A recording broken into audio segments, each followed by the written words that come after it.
And ultimately, when you come there, you decolonize God, decolonize humanity, decolonize the Messiah, decolonize salvation. Stop selling religion. Stop selling hope to the people. Give people practical solutions.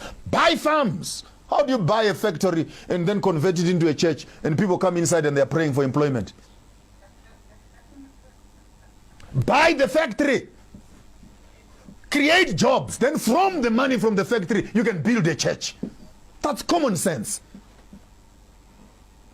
We need to deconstruct, decolonize the church.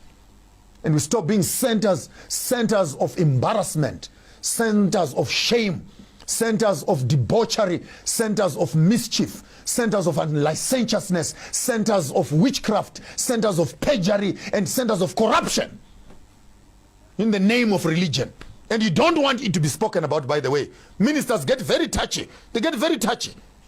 They don't want it to be spoken about because you are bringing the body of Christ into disarray. There's no body of Christ that is so rotten and evil like this. We need to fix these things as Africans because Christianity has become a partner of colonialism. I'll say it again. Christianity has become a partner of colonialism. Why am I saying that? Because after colonizing us, they were drinking coffee together. They never stood to oppose colonialism.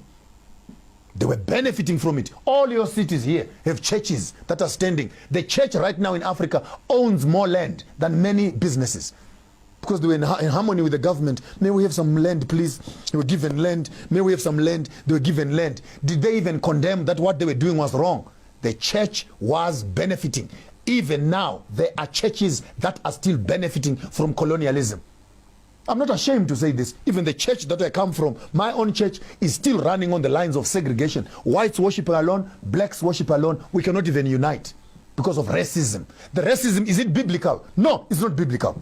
But the church will not stop it because it is founded on the principles of racism and segregation. And now all of a sudden, some other white man from Europe wants to come and run a seminar in Britain of how we must manage racism. How can a racist come and teach us how not to become racist?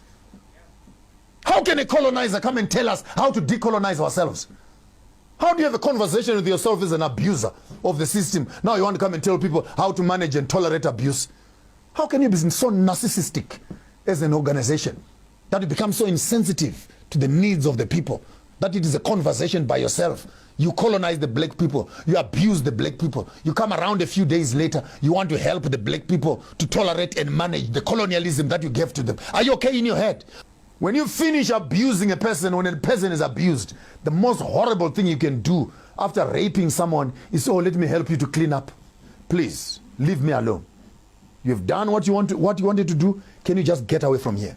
Let me find love and comfort from people that care for me, and I'll clean up my wounds. And when I am finally clean, and I come back to you and I want to deal with you, you did what you wanted to do, and you walked away.